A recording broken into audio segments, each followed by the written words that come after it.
అలాగే అమ్మగారి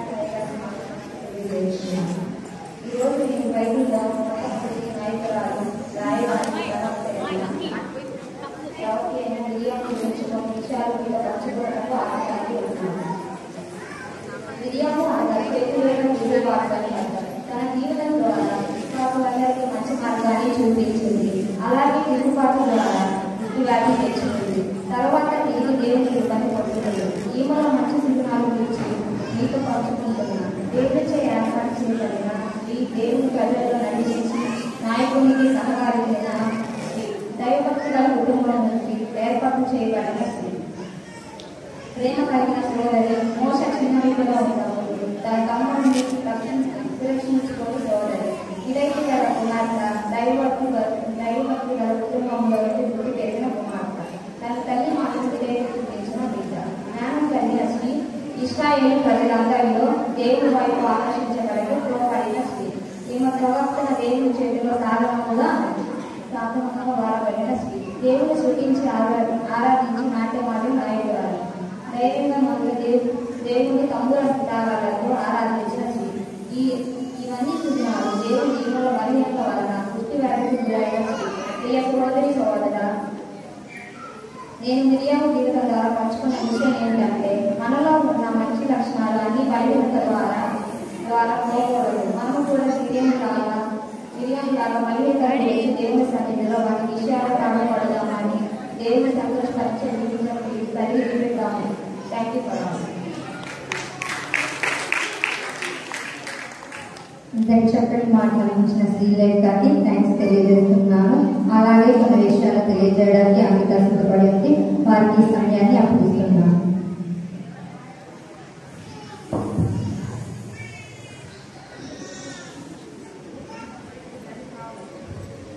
ఈ అవకాశాన్ని ఇచ్చిన దేవాతి దేవునికి నేను ఎంతగానో స్తుతిస్తున్నాను. అలాగే అయ్యగారికి అమ్మగారికి నా వందనాలు. కూడి వచ్చిన సమస్యలందరికీ నా వందనాలు తెలియజేస్తున్నాను. ఈరోజు నేను మంచి విశ్వాసి నాయకుడు కాపరి అయిన తిమోతి గురించి కొన్ని విషయాలు పంచుకోవడానికి ఆశ కలిగి ఉన్నాను. తిమోతి అనగా గౌరవించబడినవాడు అని అర్థం. అతని తల్లి ఒక యూదురాలు, తండ్రి క్రీస్తు దేశస్థుడు. ఇతను తన తండ్రిలాగా అన్యమత ఆచారాలను అవలంబించక తల్లి అయిన యునికే మరియు అవ్వైన లోయి ద్వారా చిన్నతనం నుంచే దేవుని యందు భయభక్తులు కలిగిన వ్యక్తిగా జీవించాడు. స్వాభావికంగా తిమోతి చాలా భయస్థుడు. అటువంటి భయస్థుడైన తిమోతిని కూడా దేవుడు బలమైన సాధనంగా వాడుకున్నాడు. మొదటిగా తిమోతి పౌలు గారి ద్వారా క్రీస్తును సొంత రక్షకుడిగా అంగీకరించాడు. మంచి సాక్షి జీవితాన్ని కలిగిన వ్యక్తి, అలాగే నమ్మకస్తుడు. పౌలు గారు కోరుకొని మరి స్వార్థ సేవలో వెంటబెట్టుకొని వెళ్ళారు. తిమోతి మొదటిగా పౌలు గారి యొక్క పరిచారకుడిగా ఉన్నారు. పౌలు గారి దగ్గర వాక్యం నేర్చుకున్నాడు. తర్వాత గొప్ప స్వార్థకుడుగా సేవ చేశాడు. అనేక మందిని దేవుని మార్గంలో నడిపించాడు. సేవలో అనేక శ్రమలు అనుభవించాడు. ఇతరులను బోధకులుగా తయారు చేశాడు. ఇతను రోగిగా ఉన్నప్పటికీ దేవుని సేవ చేయడంలో వెనుక తిరగని యవనస్తుడిలాగా ఈరోజు మనందరికీ తన మాదిరి కనబరిచాడు. నువ్వు నేను కూడా తిమోతి వలె జీవించుటకు, దేవుని యందు శ్రమలు అనుభవించుటకు, దేవుని కొరకు అనేక ఆత్మలు సంపాదించుటకు మన హృదయాలను సిద్ధపరుస్తున్నాం. Thank you.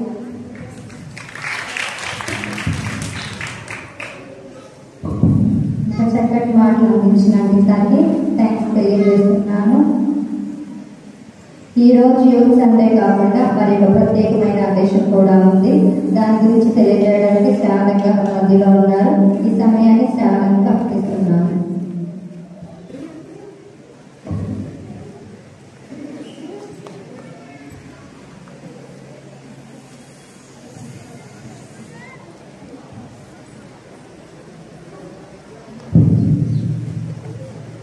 ముందుగా నాకు ఈ అవకాశం ఇచ్చిన దేవాది దేవునికి, పాస్టర్ గారికి యూత్ సండే ఆరాధనలో పాల్గొని మీ అందరికీ నా హృదయపూర్వక వందనాలు తెలియజేస్తున్నాను. ఈరోజు యవనస్తుల నిమిత్తమై ఒక ప్రత్యేక ఆదివారం కూడికను మనం జరిగించుకుంటున్నాము. ఈరోజు యూత్ సండేనే కాక మరొక ప్రాముఖ్యమైన ప్రత్యేకత ఈరోజు ఉంది. మీలో ఎవరికైనా ఈరోజు ప్రత్యేకత ఏంటో తెలుసా?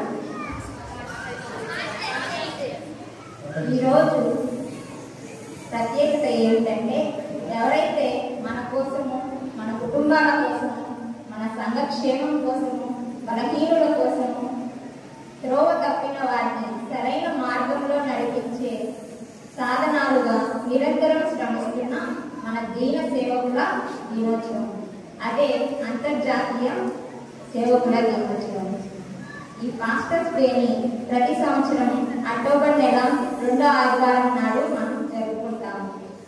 అసలు సేవకుడు అనగా దేవుని పిలుపుకు లోబడి పరిచర్య ప్రారంభించి నిందలు, అవమానాలు భరిస్తూ అనేక ఆత్మలను దేవునిలోకి నడిపిస్తూ మన రాష్ట్ర, దేశ, ప్రపంచ రక్షణ కొరకు ప్రార్థిస్తూ వారి కుటుంబాలను, వారి బంధువులను, వారి స్నేహితులను వదిలి ఎవరికి తెలియని ప్రదేశానికి వెళ్ళి దేవుని పరిచర్య చేయుటకి వచ్చిన వారే సేవకుడు.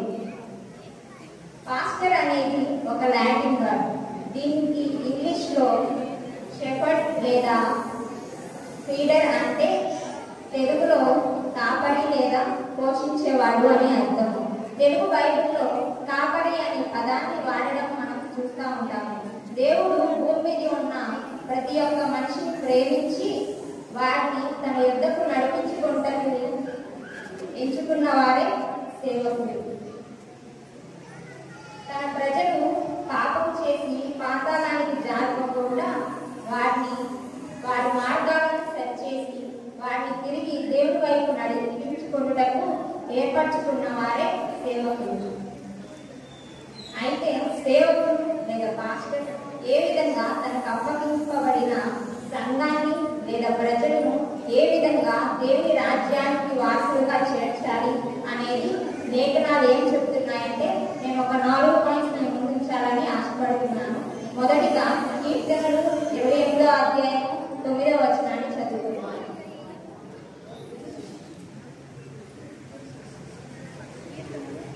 28వ అధ్యాయం 9వ వచనం.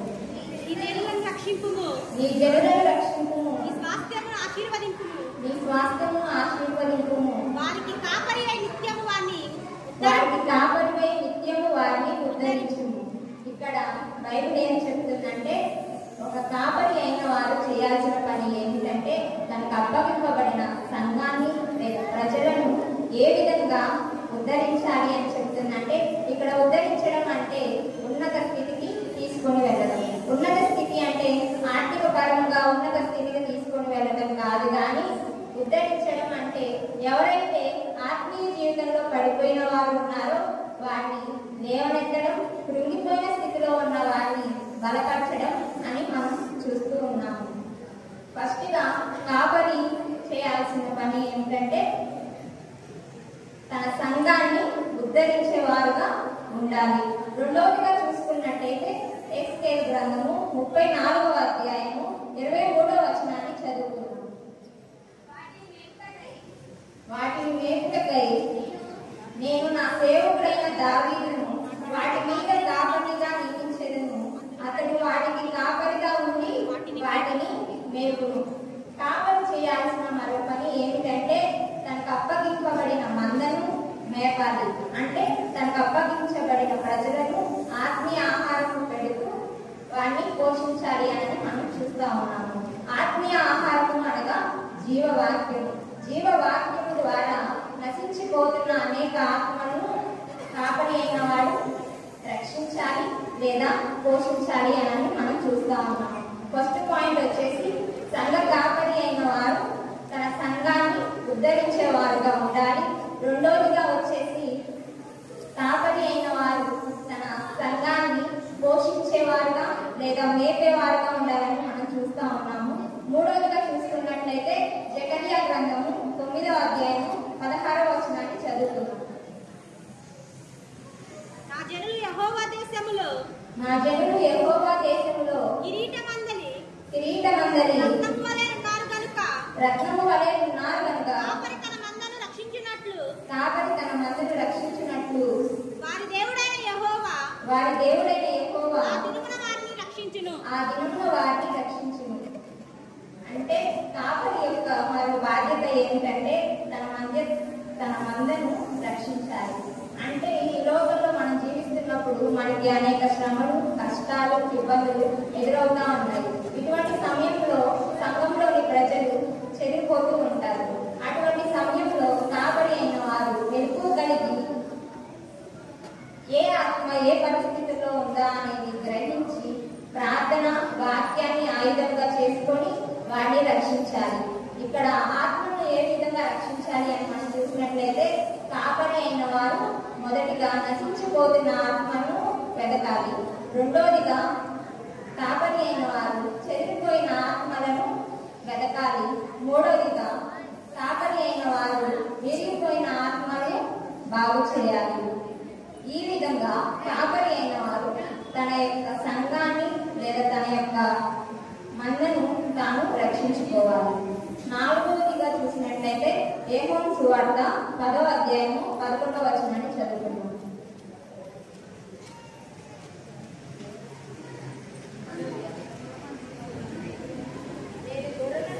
నేను గొర్రెలకు మంచి కాపరిని.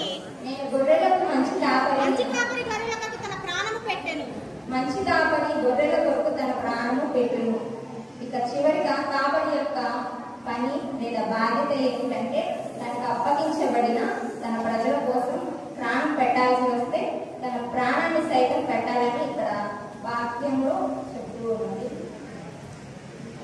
ఈ రోజు మనం లోకంలో ఎన్నో న్యూస్లో చూస్తూ ఉన్నాము. సువార్త ప్రకటిస్తున్నందుకు, నశించిపోతున్న ఆత్మను రక్షిస్తున్నందుకు అనేక మంది సేవకులు హతసాక్షులైపోతున్నారు. సత్యవాక్యాన్ని బోధిస్తుంటే చంపేస్తూ ఉన్నారు. ఇక్కడ మనం ఎగ్జాంపుల్ గా చూసుకున్నట్లయితే యేసుక్రీస్తు ప్రభువారు కూడా తను ఒక గొర్రెలకు మంచి కాపరిగా తను ప్రకటించుకున్నాడు. నశించిపోతున్న గొర్రెల కొరకు తన ప్రాణం పెట్టాడు. ఇక్కడ 4వ పాయింట్ ఏం చెప్తుందంటే కాపరి అయిన వాడు తన సంఘాని కోసం అవసరమైతే ప్రాణం పెట్టాలి అని చెప్తుంది. ఈరోజు మనం 4 పాయింట్స్ ఏం నేర్చుకున్నామంటే సేవకులు సంఘాన్ని ఉద్ధరించే వారుగా ఉండాలి. రెండోదిగా సంఘాన్ని మోపుతారు లేదా పోషిస్తారు. మూడోదిగా సంఘాన్ని రక్షిస్తారు. నాలుగవదిగా అవసరమైతే ప్రాణం పెడతారు. ఇప్పటి వరకు ఒక సంఘ కాపరి ఏ విధంగా తన సంఘాన్ని, అప్పగింపబడిన సంఘాన్ని ఎలాగా నడిపిస్తున్నారో నిత్య రాజ్యంలోనికి మనం చూసాము. ఇప్పుడు అసలు సేవకులు అంటే ఎవరు, వారు మన కోసం ఏం చేస్తున్నారు, మనం వారిని ఎలా ట్రీట్ చేస్తున్నాం లేదా వారికి ఎలా రెస్పెక్ట్ ఇస్తున్నాం అనేది మనం చూద్దాము. సేవకులు అంటే ఏదో మనం పిలిచినప్పుడు వచ్చి ప్రార్థన చేసి వెళ్ళిపోయేవారైతే కాదు. కానీ ఈ లోకంలో మనం చాలా మంది ఏదో పెద్ద ఉన్నత చదువులు చదవాలని, ఏదో పెద్ద హోదాలో ఉండాలని మనం ఆశిస్తూ ఉంటాము. ఇక్కడున్న యవనస్తులు కానీ, ఇక్కడున్న తల్లిదండ్రులు కానీ మనము ఎప్పుడైనా నా బిడ్డ ఒక సేవకురాలుగా ఉండాలి, సేవకుడిగా ఉండాలని ఎప్పుడైనా ఎవరైనా అనుకున్నారా? నా బిడ్డ ఒక ఇంజనీర్ గాను, కలెక్టర్ గాను, టీచర్ గాను ఉండాలని మనం ఆశపడతాం. కానీ ఒక సేవకుడిగా ఉండాలి అని మనం ఎప్పుడైనా ఆశించామో ఒకసారి ఆలోచించుకోవాలి. ఈ లోకంలో మనం ఎంతో గొప్ప పొజిషన్లో ఉన్నా ఏదో ఒక రోజు మనం మరణిస్తాము. ఆ రోజు మనతో పాటే మన పొజిషన్, మన హోదా అంతా నశించిపోతుంది, క్లోజ్ అవుతుంది. కానీ ఒక ఆత్మల కాపరిగా మారి ఈ లోకంలో అనేక ఆత్మలను నశించిపోకుండా నిత్య రాజ్యానికి చేరుస్తున్న మన సేవకులను మాత్రం మనం గౌరవించడం లేదు. ఈ లోకంలో ఉన్న పెద్ద పెద్ద పొజిషన్ లో ఉన్న వారిని గౌరవిస్తాం, కానీ మన సేవకులు మాత్రం మనం గౌరవించలేకపోతున్నాం. ఒకసారి మన హృదయాన్ని మనం ఆలోచించుకోవాలి. మనం మన సేవకులకు గౌరవిస్తున్నామా లేదా అనేది ఒకసారి మనం ఆలోచించుకోవాలి. సేవకులు అంటే దేవుని యొద్దకు మనలను నడిపించేవారు. మనందరికీ తెలిసిన సామెత ఒకటి, పక్కింటి పుల్ల కోరే రుచి అన్నట్టుగా మనకి మేత పెట్టు, ఆత్మీయ ఆహారం పెడుతూ మనల్ని పోషిస్తున్న దైవ సేవకుల కంటే దూరాన ఉన్న వారిని అభిమానిస్తూ ఆరాధిస్తూ ఉన్నాము. ఇక్కడ మనకు అద్భుత కార్యాలు జరగట్లేదని, పక్కన ఎక్కడో జరుగుతున్నాయని మనం వెళ్ళేవారుగా ఉంటున్నామేమో. అలాగే దానివల్ల మన నిజమైన సంఘ కాబట్టి మనము బాధను పెట్టేవారుగా ఉంటున్నామేమో ఒకసారి ఆలోచించుకోవాలి. ఫిబ్రవరి ఎఫెసీయులకు రాసిన పత్రిక 13వ అధ్యాయం 17వ వచనాన్ని చదువుతున్నాం.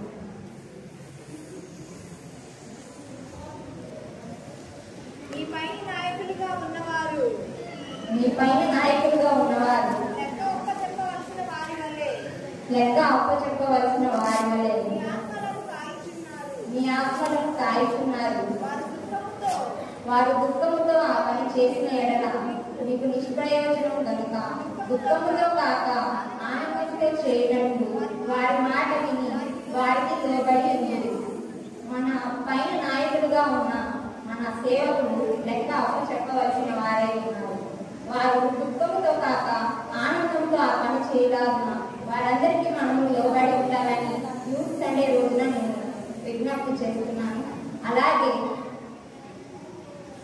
మన సేవకులు వారికి శ్రమలున్నా బాధలున్నా మనకు వచ్చిన ఒక చిన్న శ్రమ కోసం వారు ఎంతగానో ప్రయాసపడి భారంతో ప్రార్థన చేస్తున్నారు. మన సేవకులు ఈ లోకంలో మనం మన కుటుంబాల కోసం మా బిడ్డలు ఉన్నత స్థాయిలో ఉండాలని మనం శ్రమిస్తూ ఉంటాం. కానీ మన సేవకులు మాత్రం ఈ లోకంలో ఉన్న ప్రతి ఒక్కరు రక్షణ పొందాలని ఆశించి మన కోసం వారు ఎంతో ప్రయాసంతో భారంతో దేవుని ఎదుట ప్రార్థన చేస్తున్నారు. కాబట్టి యూత్ సండే ఆరాధనలో పాల్గొన్న మీ అందరూ ఒకసారి మన హృదయాల్లో ఆలోచించుకున్నాం. మనం ఏ విధంగా మన సేవకులను గౌరవిస్తున్నాం, వారికి రెస్పెక్ట్ ఇస్తున్నామా, కనీసం లేదా గౌరవిస్తున్నామా, లేదా మన మాటలతో వారిని బాధ పెడుతున్నామేమో ఒకసారి మనం ఆలోచించుకోవాలి. దేవుని పిలుపుకు లోబడి వారు ప్రాణాలను సైతం లెక్క చేయకుండా నిందలు అవమానాలు భరిస్తూ అనేక నశించిపోతున్న ఆత్మలను రక్షిస్తున్న మన దైవ సేవకులను మనం గౌరవిద్దాం.